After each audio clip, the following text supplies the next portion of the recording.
इस कहानी की शुरुआत में हमें धनु एओलोस नाम के संत को दिखाया जाता है जो सेंचुरी नाम की जगह से एक बच्ची को चुराकर भाग रहा होता है। इसीलिए वहाँ के लीडर पोप ने अपने दो वॉरियर्स सागा और शुरा को उसे रोकने भेजा था। इसीलिए वो एओलोस पर हमला कर देते हैं। शुरा कॉस्मिक ब्लास्ट से एओलोस पर हमला करता है जिससे धनु घायल होकर नीचे गिरने लगता है और इस लड़ाई में सागा भी मारा जाता है। अब हम कुछ समय बाद हिमालय की पहाड़ियों का सीन देखते हैं जहाँ पर किंडो नाम का एक आदमी अपने दोस्त टार्सुमे के साथ एडवेंचर पर आया होता है। वो दोनों चल ही रहे होते हैं कि तभी किंडो को दूर अंधेरी गुफा में एक रोशनी नजर आती है जिसका पीछा करते करते वो वहाँ पर पहुँच जाता है और देखता है कि वहाँ पर एक बहुत ही बड़ा प्राचीन मंदिर था और ये बिल्कुल वैसा ही था जैसा उसकी रिसर्च बुक में है। तभी किंडो को किसी बच्चे के रोने की आवाज आती है और जब वो उस आवाज का पीछा करता है तब देखता है कि एक गोल्डन विंग के नीचे एक छोटा सा बच्चा रो रहा है। किंडो ये देखकर हैरान होता है कि आखिर ये छोटी बच्ची ऐसी जगह पर कैसे आई होगी। तभी उसे वहाँ पर घायल एओलोस भी दिखाई देता है जो कि अपनी पावर की मदद से किंडो को कुछ विजन दिखाता है जिससे उसे पता चलता है कि वो छोटी बच्ची सेंचुरी की प्राचीन देवी एथेना का अवतार है और सेंचुरी का पोप इस बच्ची को मारना चाहता है। इसीलिए उसे वहाँ से लेकर भाग गया था।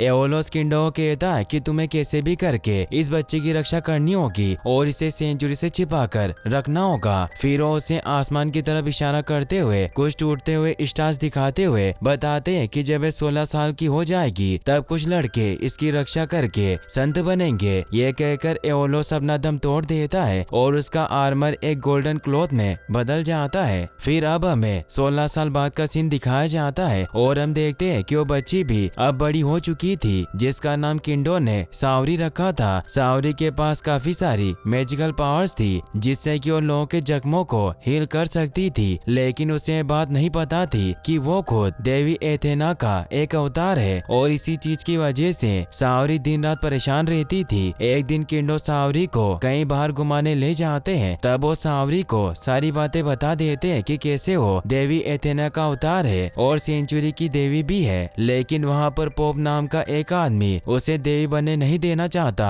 क्योंकि उसे सेंचुरी का भगवान बनना है, इसीलिए वो तुम्हें मारना चाहता है। जब उन दोनों के बीच ये बातें हो ही रही थी कि तभी वहाँ पर हाईवे पर एक बहुत बड़ा हमला हो जाता है और यहाँ पर एक पावरफुल मॉन्स्टर किंडो पर हमला कर देता है। बाद में हमें पता चलता है कि असल में पोप का भेजा हुआ एक किलर था जो कि सावरी को मारने के लिए आया था। यहाँ पर वो किलर सावरी को मारने ही वाला था कि तभी बीच में सेया नाम का एक लड़का आ जाता है और वो सावरी को बचा लेता है। देखते ही देखते सेया के बदन पर एक मैजिकल आर्मर भी आ जाता है और अपनी पावर की मदद से उस किलर को मार देता है। तभी वहाँ पर और ज्यादा मॉन्स्टर्स आ जाते हैं और हम देखते हैं कि सिया के भी कुछ और दोस्त वहाँ पर मुकाबला करने के लिए आए हैं और वो सब मिलकर उन मॉन्स्टर्स को वहाँ से भगा देते हैं। अब इन सभी के नाम होते हैं शिरीउल, होगा, शुन और सेया। यहाँ पर हमें पता चलता है कि ये सभी वही सेंटर्स यानी संत है जिनके बारे में एओलोस ने बताया था और अब 16 साल बाद ये लोग सावरी को लेने आए थे ताकि वो एथेना को प्रोटेक्ट करके उसे सेंचुरी ले जा सके। आगे हमें सेंचुरी दिखाई जाती है जो कि यूनिवर्स के बिल्कुल बीचों बीच बनी है। वहाँ पर पोप अपने लोगों की हार की वजह से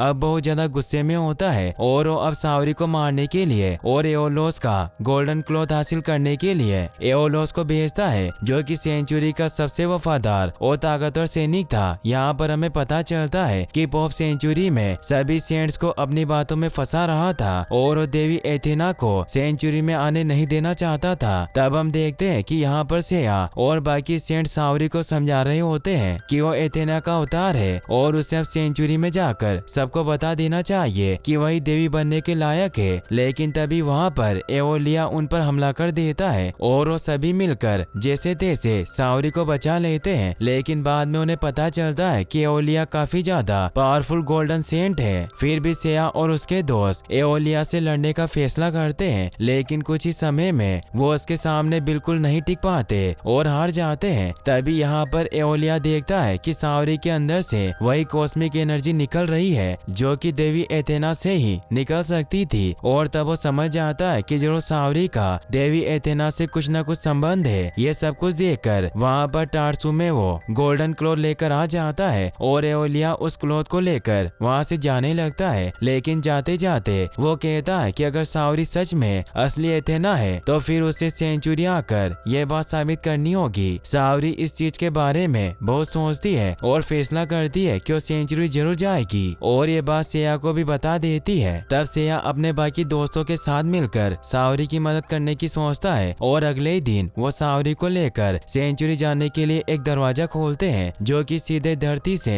स्वर्ग में एथेना टेम्पल को जोड़ देता है। यहाँ पर पोप को खबर लग जाती है कि सावरी सेंचुरी आ रही है, इसीलिए बाकी सभी सेंट्स को भड़काने लगता है कि जल्दी ही उनके बीच एक नकली एथेना आएगी जिसकी वजह से यूनिवर्स का बैलेंस टूटने लगेगा। इसीलिए उन्हें कैसे भी करके उस नकली एथेना को रोकना है। कुछ ही समय में सेया अपने सभी दोस्तों के साथ सावरी को लेकर एथेना टेम्पल में पहुंच जाता है और यहाँ पर आते ही सावरी बहुत ही ज्यादा कमजोर महसूस करने लगती है क्योंकि इस जगह की एनर्जी उसे बहुत ज्यादा नुकसान पहुंचा रही थी। यहाँ पर सेया उसे सहारा देता है और उसे अपनी पीठ पर उठा लेता है ताकि वो आगे का सफर तय कर सके। कुछ कदम आगे बढ़ने के बाद शिरियुल उन्हें बताता है कि एथेना टेम्पल तक पहुंचने के लिए उन्हें 12 जोडिएक्स हाउस को पार करना होगा जहाँ पर सभी हाउस में उनका मुकाबला एक एक गोल्डन सेंट से होने वाला है। सबसे पहले वो लोग हाउस ऑफ वेरिस में आते हैं जहाँ पर मु नाम का एक गोल्डन सेंट उन लोगों पर हमला कर देता है। अब सेया मु से लड़ने की बहुत कोशिश करता है लेकिन उसे हरा नहीं पाता क्योंकि वो बहुत ही ज्यादा ताकतवर सेंट था। लेकिन तभी सावरी के अंदर से निकल रही रोशनी देखकर मु समझ जाता है कि यही असली एथेना है, इसीलिए उन सबको आगे जाने देता है। अब आगे चलकर वो लोग हाउस ऑफ टोरस में आते हैं जहाँ पर उनका सामना अल्देब्रान नाम के एक गोल्डन सेंट से होता है। अल्देब्रान उन सब लोगों पर हमला कर देता है लेकिन यहाँ पर सेया फिर से सबको बचाने के लिए अल्देब्रोन से लड़ने लग जाता है। पर तभी वहाँ पर मु आकर अल्देब्रोन को रोक लेता है और उसे कहता है कि सावरी देवी एथेना है और ये बात जानने के बाद अल्देब्रान भी उन सबको वहाँ से जाने देता है। लेकिन अब सावरी की तबीयत बहुत ही ज्यादा खराब हो रही थी, इसीलिए मु यहाँ पर सेया से कहता है कि वो अल्देब्रोन के साथ मिलकर सावरी का यही ख्याल रखेगा। अब इसके बाद सेया अपने दोस्तों को लेकर वहाँ से आगे बढ़ जाता है। अब यहाँ से वो लोग सीधे हाउस ऑफ कैंसल में आते हैं जहाँ पर उनका सामना डेथ मास्क नाम के एक सेंट से होता है। सेया अपने दोस्तों के साथ मिलकर एक प्लान बनाता है जिसके मुताबिक होगा और शिरियुल डेथ मास्क से लड़ने के लिए यहीं रुक जाते हैं और वहीं दूसरी तरफ सेया अपने दोस्त शून्य के साथ मिलकर हाउस ऑफ लियो में चले जाते हैं। यहाँ पर डेथ मास्क अपनी पावर की मदद से होगा और शिरियुल को अलग अलग जगह पर टेलीपोर्ट कर देता है। वहीं दूसरी तरफ हाउस ऑफ लियो में सेया और शुन की मुलाकात एओलिया से होती है और उन्हें पता चलता है कि वहाँ का रक्षक कोई और नहीं बल्कि एओलिया ही है। अब यहाँ पर उन तीनों के बीच एक लड़ाई हो जाती है और इस लड़ाई में एओलिया सेया और शुन पर भारी पड़ने लगता है। अब यहाँ पर एओलिया उन दोनों को मारने वाला होता है कि तभी हाउस ऑफ वर्गो का सेंट शाका आकर उसे रोक लेता है। वो सेया और शुन को आगे बढ़ने के लिए कहता है और खुद एओलिया को रोककर उसे समझाने की कोशिश करता है कि सावरी ही इस जगह की असली एथेना है और पोप ने अपने साथ एक नकली एथेना रखी है ताकि सेंचुरी में सभी लोग गुमराह हो सके। दूसरी तरफ होगा एक अनजान जगह पर टेलीपोर्ट हो जाता है और वहाँ पर वो अपने मास्टर केमस से मिलता है। केमस होगा को वहाँ से वापस जाने के लिए कहता है लेकिन होगा उसकी बात नहीं मानता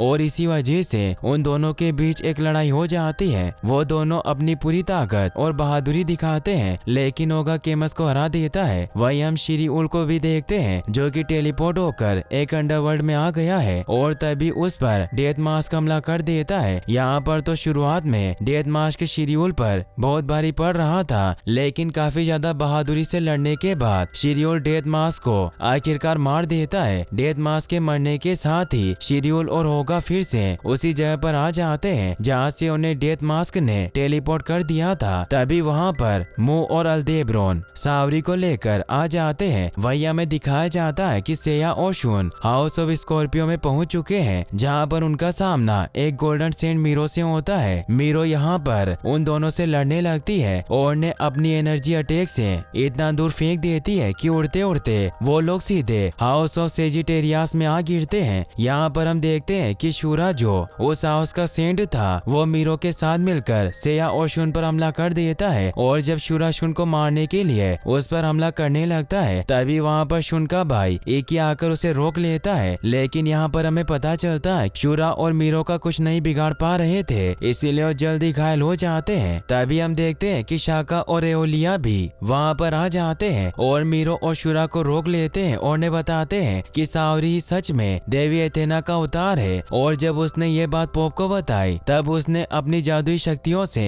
एओलिया को हिप्नोटाइज कर दिया था और उसे अपने वश में कर लिया। ये बात सुनकर मीरो समझ जाती है कि पोप के अंदर इतनी पावर नहीं है कि वह किसी सेंट को वश में कर सके, बल्कि ये काम सिर्फ सागा ही कर सकता है। और यहीं पर उन्हें पता चलता है कि सागा असल में जिंदा है और उसने एओलोस के साथ मारे जाने का सिर्फ नाटक किया था, बल्कि इतने समय से वह ये सब छुप छुप कर रहा है। तभी वहाँ पर सावरी दूसरे बचे हुए सेंट्स के साथ वहाँ पर आ जाती है और जब वो देखती है कि लड़ाई के दौरान सेया को बहुत ज्यादा चोट लगी है, तब वो फैसला करती है कि वो अपनी कुछ पावर्स की मदद से सेया को ठीक कर देगी। अब ये काम करने में बहुत ज्यादा खतरा था, इसीलिए बाकी के सेंट्स भी सावरी की मदद करने लगते हैं और वो सब लोग अपनी पावर की मदद से सेया को ठीक कर देते हैं, जिससे सारे सेंट्स को यकीन हो जाता है कि सावरी के पास देवी एथेना की पावर से और वही असली एथेना है और पोप के साथ टेम्पल में बैठी एथेना एक नकली एथेना है। अब सभी को सच्चाई पता चल गई थी, इसीलिए सभी सेंट्स मिलकर एथेना टेम्पल जाते हैं क्योंकि उन्हें पता था कि सागा वहीं पर छुपा है। और जब वो लोग वहां पर पहुंचते हैं तब देखते हैं कि सागा ने एक बड़े से स्टेचू में जान डाल दी है और अब वो स्टेचू सभी टेम्पल्स को बर्बाद कर रहा था। वहाँ पर सभी गोल्डन सेंट्स अपने अपने आर्मर पहनकर उस स्टेचू से लड़ने के लिए जाते हैं। यहाँ पर हम देखते हैं कि सागा पोप को छोड़कर अपने असली रूप में आ चुका है और इतने समय से वो पोप का रूप लेकर सबको बेवकूफ बना रहा था। यहाँ पर सागा सेया और सावरी से कहता है कि कैसे वो पिछले 16 सालों से छुपकर एथेना को मारने की तैयारी कर रहा है ताकि वो सेंचुरी का भगवान बनकर पूरे यूनिवर्स पर राज कर सके। यहाँ पर अब सागा सावरी को मारने के लिए आगे बढ़ता है, तभी सेया आकर उसे रोक लेता है और उससे लड़ने लगता है। लेकिन जैसा कि हम सभी जानते हैं कि सागा बहुत ही ज्यादा पावरफुल सेंट था, इसीलिए वो बड़ी आसानी से सेया को मार रहा था। सेया काफी ज्यादा बुरी तरीके से मार खाने के बाद भी हार नहीं मानता और आखिरकार उसके 7 सेंसेस एक्टिवेट हो जाते हैं और उसकी मदद से सागा को हरा देता है। वहीं दूसरी तरफ बाकी के सेंट्स मिलकर उस स्टेचू को भी तोड़ देते हैं जो कि पूरी सेंचुरी बर्बाद कर रहा था। यहाँ पर उन सबको लगता है कि उन्होंने अब सब कुछ ठीक कर लिया है, लेकिन तभी वो सारे स्टेचू के टुकड़े हवा में उड़ने लगते हैं और एक साथ जुड़कर खुद को एक बड़े से मॉन्स्टर में बदल देते हैं, जिसके अंदर सागा बैठकर उस मॉन्स्टर को कंट्रोल कर रहा था। यहाँ पर अब सागा काफी ज्यादा पावरफुल हो चुका था और वो पूरी सेंचुरी में तबाही मचाना शुरू कर देता है और वो तभी एक एनर्जी ब्लास्ट फायर करता है जो सीधे सावरी की तरफ बढ़ रही थी। लेकिन तभी सेया एक बार फिर बीच में आकर उसकी मदद करता है और सावरी को बचा लेता है। इसी बीच एक गोल्डन आर्मर उड़ते हुए सेया के शरीर पर आकर लग जाता है और फाइनली वो भी एक गोल्डन सेंट बन जाता है जो कि सभी सेंट्स में सबसे बड़ा दर्जा होता है। सावरी भी देवी एथेना के रूप में आ चुकी थी और वो बहुत ही ज्यादा गुस्से में लग रही थी। तभी सावरी और सेया दोनों अपने पावर्स मिलाकर सागा की तरफ हमला करते हैं, जिसकी वजह से सागा वहीं मारा जाता है क्योंकि वो देवी एथेना यानी कि सावरी का सामना नहीं कर पाता। इसी के साथ वो मॉन्स्टर भी तबाह हो जाता है जो कि स्टेचू के टुकड़ों से बना था। इसी बीच हम देखते हैं कि अब वो नकली एथेना इस लड़ाई के बीच मारी जाती है और मरते वक्त सागा को भी अपनी गलती का एहसास हो जाता है कि उसने सच में बहुत कुछ गलत किया था। इसी के साथ अब सावरी भी सेंचुरी की देवी बन जाती है और सभी सेंट्स उसे एथेना के रूप में पूजने लगते हैं। वही मूवी के एंडिंग में हमें दिखाया जाता है कि सावरी फिर से अर्थ में अपने घर पर आ चुकी है और वहाँ पर उसके साथ सेया और उसके सभी दोस्त टारसुमे के साथ मिलकर सावरी का 16वां बर्थडे सेलिब्रेट कर रहे होते हैं। इसी के साथ ये मूवी फाइनली एंड हो जाती है। गाइस, अगर आपको वीडियो पसंद आया हो तो इस वीडियो को लाइक करने के साथ साथ चैनल को सब्सक्राइब जरूर कर लेना। मिलते हैं नेक्स्ट वीडियो में। Thanks for watching.